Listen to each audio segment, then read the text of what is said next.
Good day, my name is Sky, and I appreciate you spending some study time with me. I'm here to help you make money in online poker by teaching you key strategies and getting you to take action.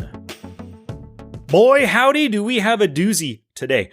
This is going to be a great podcast, especially for anybody who finds themselves in ugly, out-of-position spots over and over again.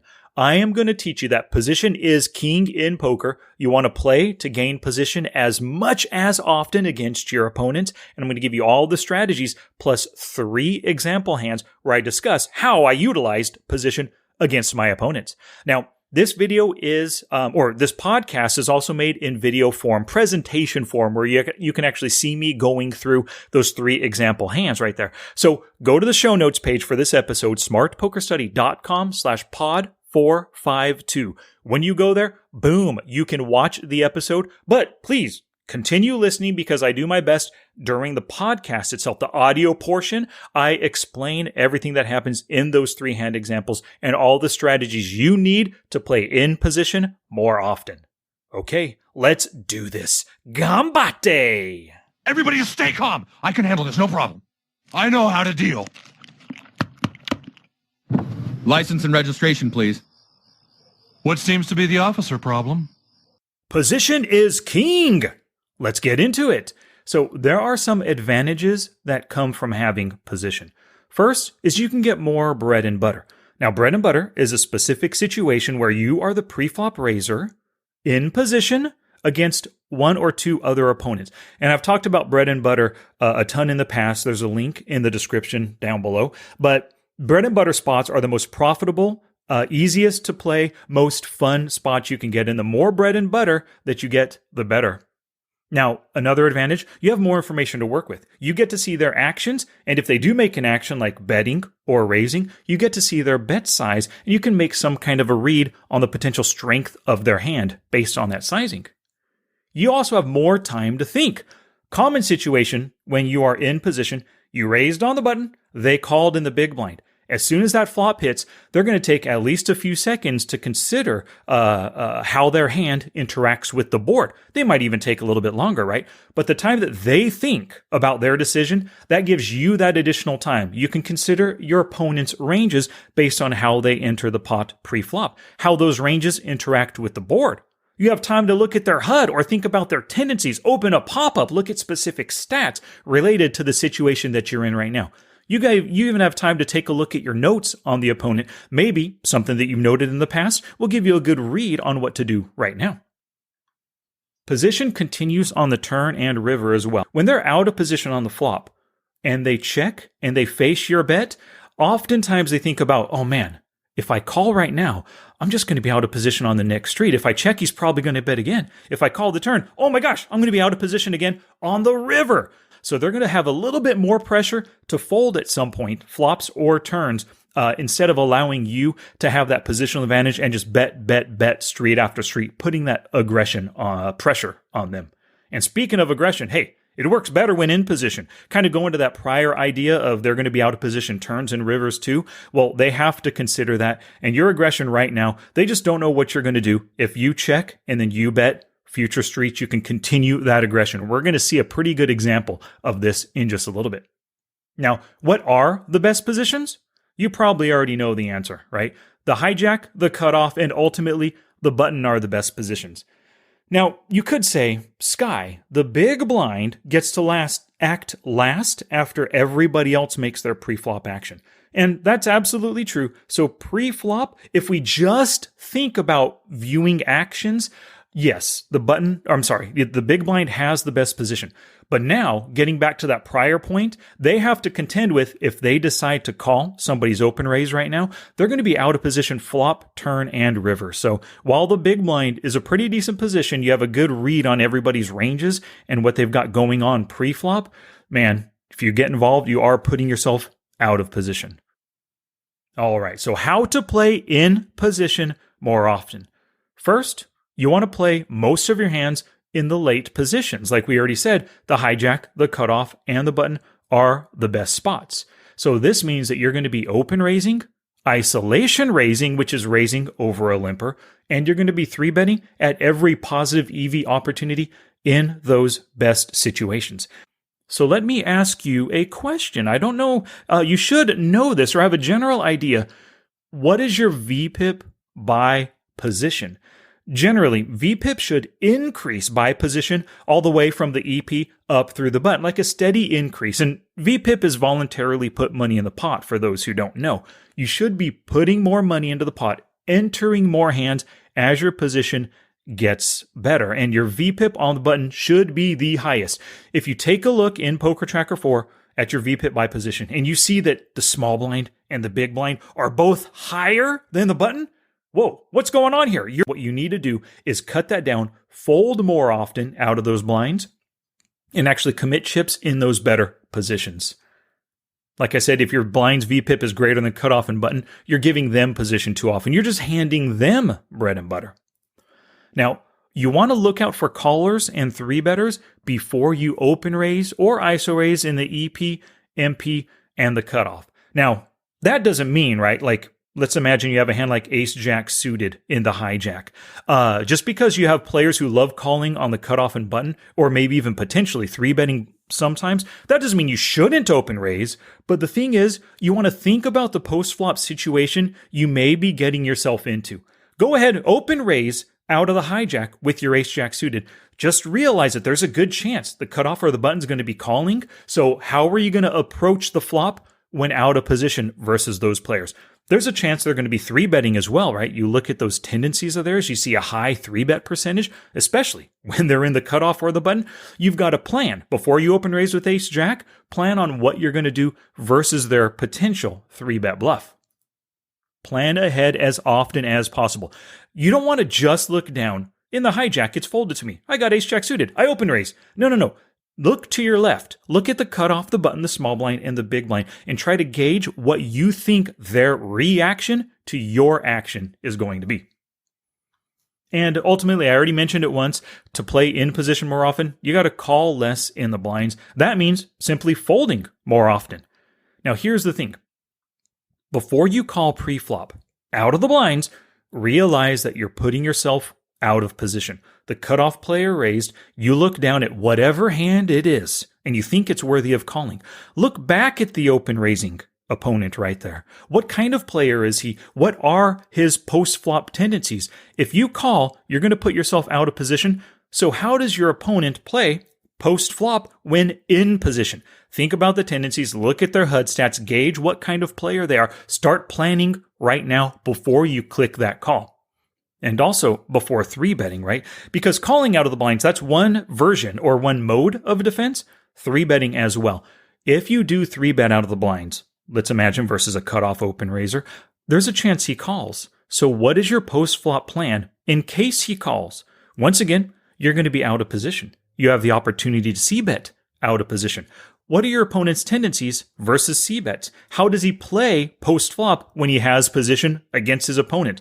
The more thought you put into that kind of stuff about your opponent, you're playing the player, you're going to be setting yourself up for better post-flop situations by doing so.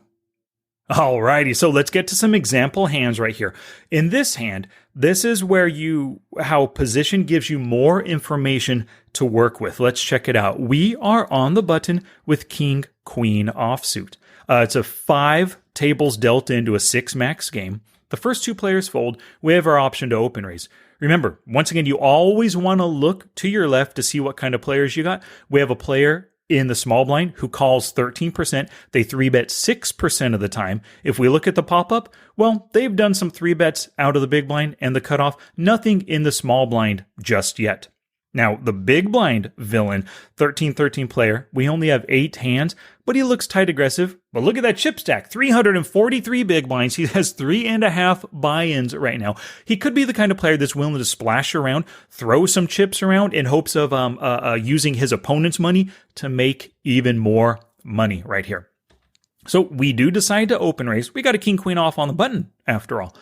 The small blind, oh, he makes a 3-bet. How interesting. He's the most capable player in the situation right now to our left, who's possibly making a 3-bet, and he's doing it, probably has a very wide range. He made it 9 big blinds over our 3 big blind open. The big blind button villain decides to fold. Great, so it's us. What we can do right now is we can fold. We can come over the top and 4-bet bluff, Remember, we have king, queen off. If we 4-bet, it's definitely a bluff. We want him to fold, right? And that's not a bad play necessarily. But let's see if we can't utilize position against this aggressive player and just call. One of the benefits of doing this is when we call on the button, this player is going to be out of position. He c-bets 64% of the time, 9 out of 14 opportunities. So more often than not, 2 out of every 3 or so, he c-bets. But let's take a look, right? You always want to plan ahead to the future. His in-position c-betting is 57%. Out of position is 71%. He c-bets a ton when he's out of position. 5 out of 7, 71%.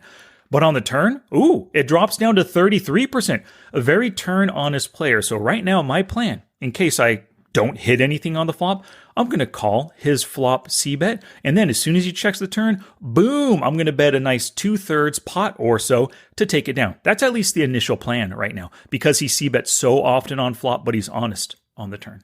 So we decide to call. The pot is 19 big blinds. We've got the king, queen off in a 3-bet pot as the caller, but we are in position. Remember, you get more information to work with because you get to see what your opponent does before you have to act. On the flop, 7, deuce, 8.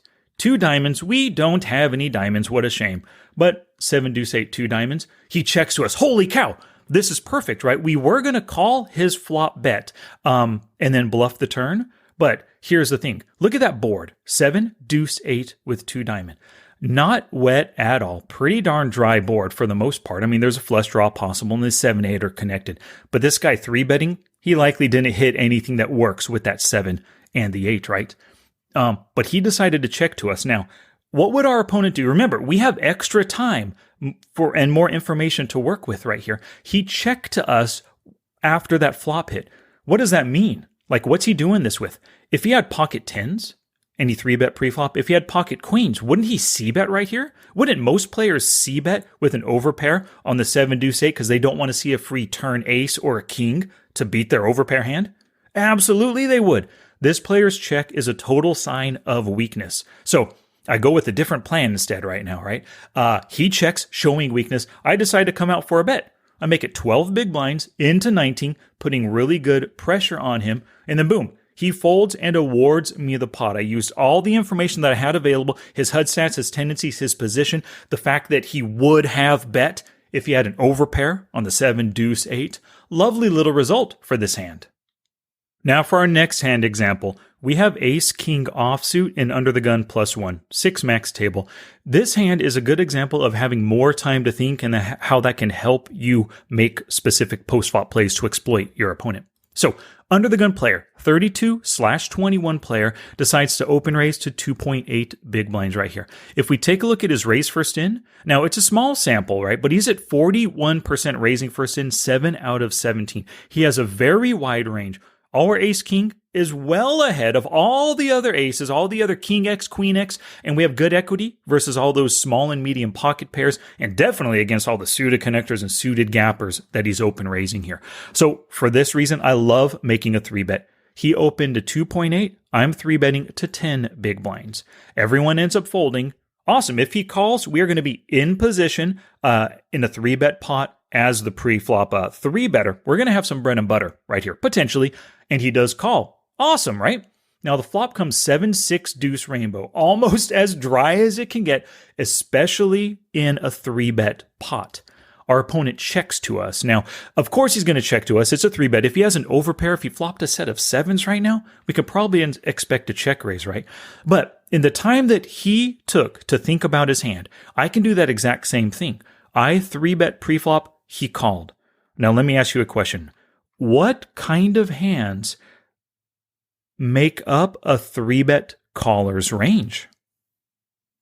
Well, oftentimes they are going to be pocket pairs like 8s, 9s, and 10s. Something better or an overpair on the 7 high board right here, right? But those 3-bet calling ranges are also full of broadways. Ace, king, ace, queen, ace, jack, king, queen, king, jack suited, queen, jack suited potentially as well. So many broadways hate the 7, 6 deuce rainbow board. The best draw he could have is 2 overs with some kind of a backdoor draw right now. Now, like I said, he could have some overpairs, but this is a really good opportunity. Thinking about his range, thinking about his board, he checks to us. I make a 13 big blind, 2/3 pot bet. Now, the idea here, like in that prior hand, I 3-bet in preflop. I do have 10s, jacks, queens, kings, and aces. If I had any of those hands, wouldn't I really try to make a bet like this? Try going for value in this opportunity? Absolutely, I would, right? 13 big blinds into 21.5 signifies that I have a strong hand. I'm not just betting half pot. I'm not betting 1/3 pot at 7 big blinds. I am going for value. That's what my bet looks like right here. I'm hoping for that at least because I want to take it down. Remember, I just have ace king on the 7-6 deuce board, right? So he ends up check folding right there. Really easy spot. But in the time that he took to think about the board, to think about his actions, I had that extra time to consider how his range interacted with the board. And it worked out. Now, our last hand example is one where aggression works better when in position. We're in the big blind with ace-9 offsuit. It's folded around 6 max table. 4 players fold. The small blind. I only have 15 hands on the small blind. He's a 7/0 player. So potentially a tight player, or maybe he's just been dealt crappy hands in his first 15, right? But he decides to open to 2.5. Now, I do have the ace-9 off, and I don't mind at all 3-betting right now. But occasionally, with that ace-9 off, I'm kind of under-repping. It's not the strongest hand in the world. I'm not a big fan of that 9 kicker, but still, he probably might not expect such a strong ace-high hand in a calling range. Potentially not. Like I said, I only have 15 hands on the guy. Don't know much about him. But I decide to call ace-9 offsuit, seeing the flop in position.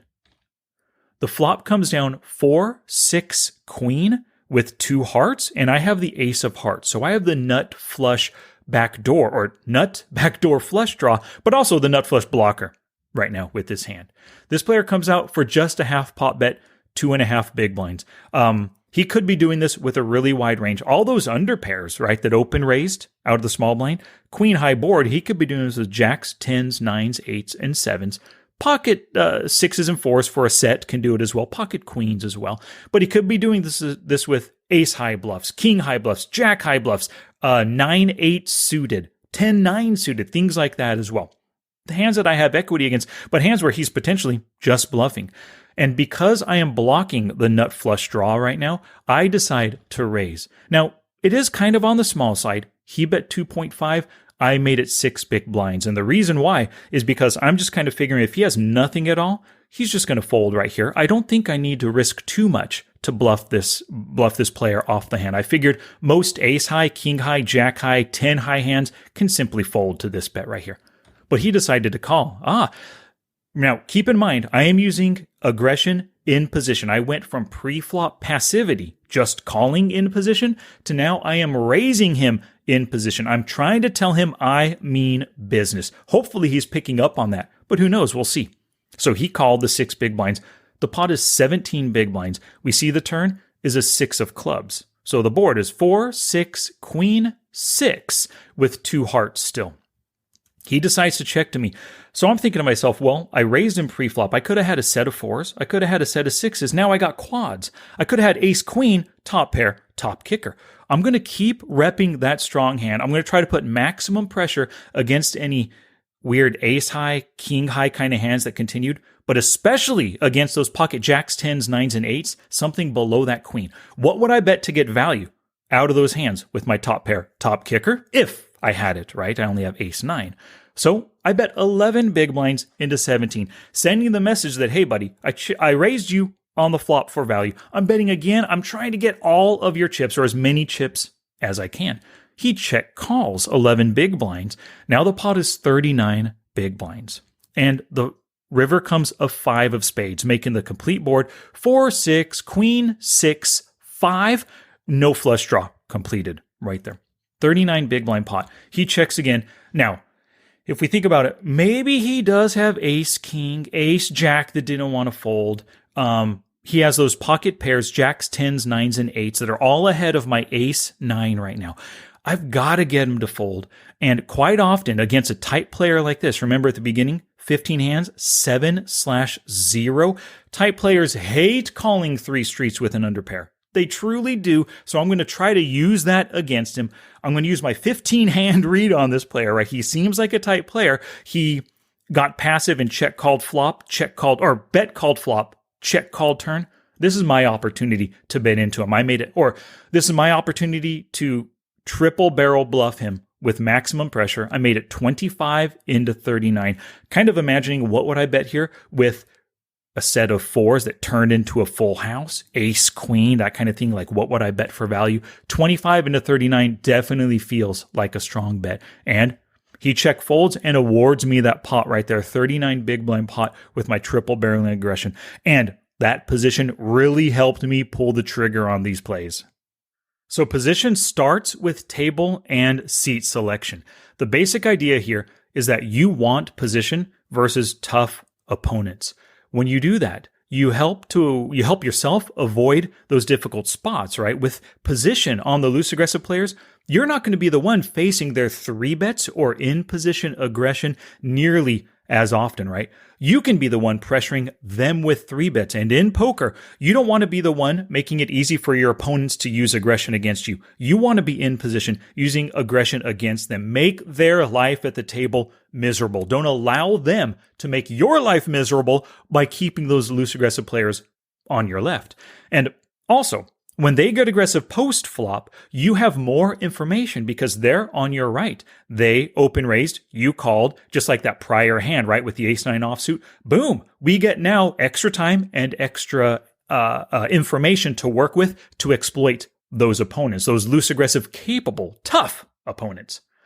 Also, table selection helps to isolate weaker players in the blinds. When those weak players are on your left, you're on the cutoff, or you're on the button, you have a better chance of isolating those players. Now, it also just makes poker easier and more fun in general. Like I said, you want to be the one pressuring them. It sucks when you're out of position and you've got two or even three very loose aggressive 3-betters, C-betters, raisers in position on you.